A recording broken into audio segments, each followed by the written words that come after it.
Haleluya, haleluya, shalom blessed people. Kiranya berkat dan damai sejahtera Allah di dalam Tuhan Yesus Kristus menjadi bagian kita sepanjang hari ini. Jumpa lagi dengan saya Pendeta Theodorus dari Rumah Berkat House of Blessing. Hari ini kita akan berbicara tentang perkataanku, itulah isi hatiku. Firman Tuhan terambil dari Injil Matius pasal 12 ayat 33 sampai 37. Begini firman Tuhan. Jikalau suatu pohon kamu katakan baik, maka baik pula buahnya. Jikalau suatu pohon kamu katakan tidak baik, maka tidak baik pula buahnya. Sebab dari buahnya pohon itu dikenal. Hai kamu keturunan ular beludak, bagaimanakah kamu dapat mengucapkan hal-hal yang baik, sedangkan kamu sendiri jahat? Karena yang diucapkan mulut meluap dari hati. Orang yang baik mengeluarkan hal-hal yang baik dari perbendaharaannya yang baik, dan orang yang jahat mengeluarkan hal-hal yang jahat dari perbendaharaannya yang jahat. Tetapi aku berkata kepadamu, setiap kata sia-sia yang diucapkan orang harus dipertanggungjawabkannya pada hari penghakiman. Karena menurut ucapanmu engkau akan dibenarkan, dan menurut ucapanmu pula engkau akan dihukum. Nah, saudara yang terkasih dalam Tuhan, ini adalah teguran keras dari Tuhan Yesus kepada orang-orang Farisi yang menuduh Yesus menggunakan kuasa setan, kuasa Beelzebul, untuk mengusir setan yang merasuki seseorang sehingga ia menjadi buta dan bisu. Yesus menyembuhkan orang itu dengan kuasa Roh Kudus, tetapi ia dituduh menggunakan kuasa setan. Itu latar belakangnya.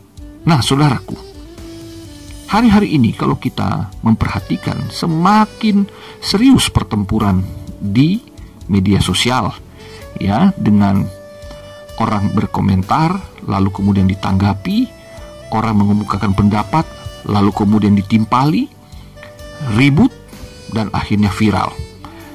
Apa yang tertulis di sana yang kita baca sesungguhnya itu bukan sekedar kata-kata hiburan, ya, orang sekedar ya pokoknya suka-suka gua lah, saya cuma senang-senang. Tidak, saudaraku.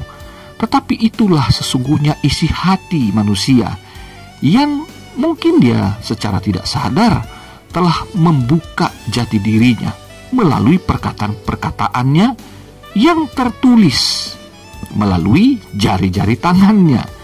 Ada juga yang terang-terangan berkomentar di media massa, di televisi misalkan, atau di berbagai platform. Ya, orang bilang, wah, pemerintah bagus. Dunia mengakui pemerintahan Jokowi misalkan. Tetapi ada orang yang tetap berkata, enggak, jelek, enggak bagus, gagal dia, turunkan dia.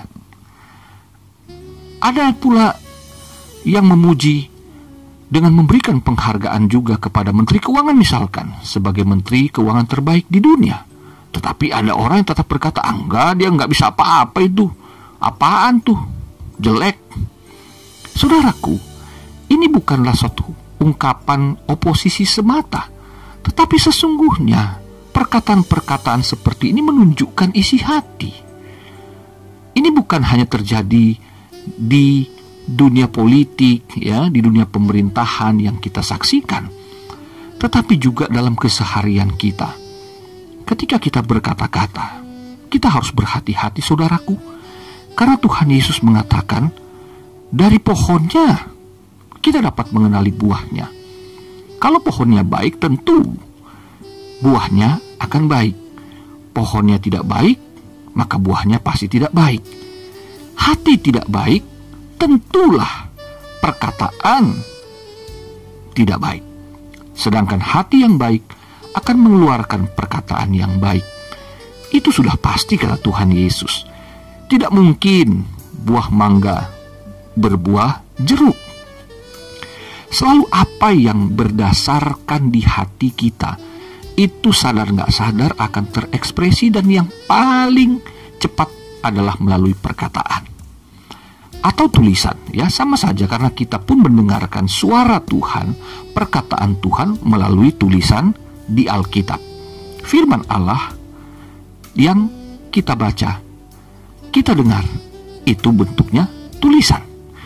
Saudaraku yang terkasih, mari kita pakai hari-hari kita untuk menggunakan mulut yang berasal dari hati. Karena perkataanku itulah aku, saudaraku. Perbendaharaan hati kita, isilah dengan kebenaran firman Tuhan.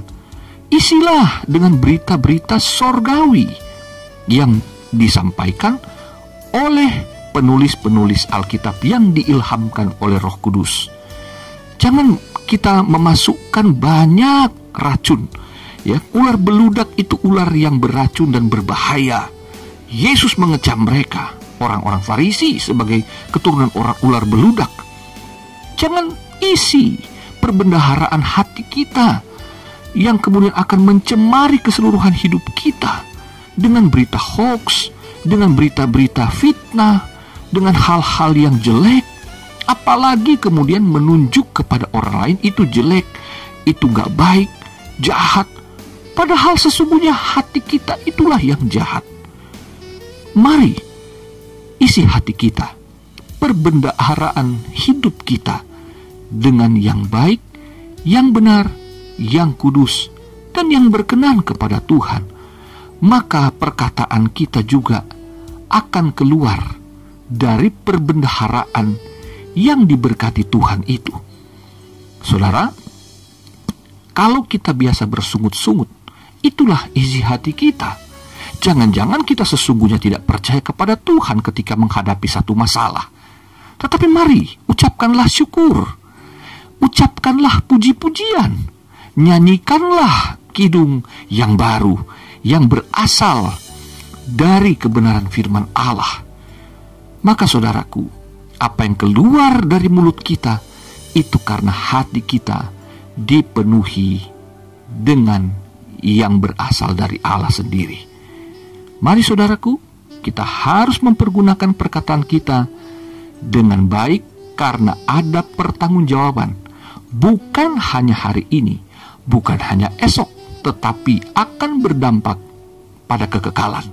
Kita akan dibenarkan atau dihukum gara-gara perkataan. Mari pakai perkataan kita untuk memberkati, menguatkan, dan memberikan semangat baru bagi orang lain. Selamat beraktivitas. Tuhan Yesus mengasihimu. Tuhan Yesus memberkatimu. Haleluya, blessed people.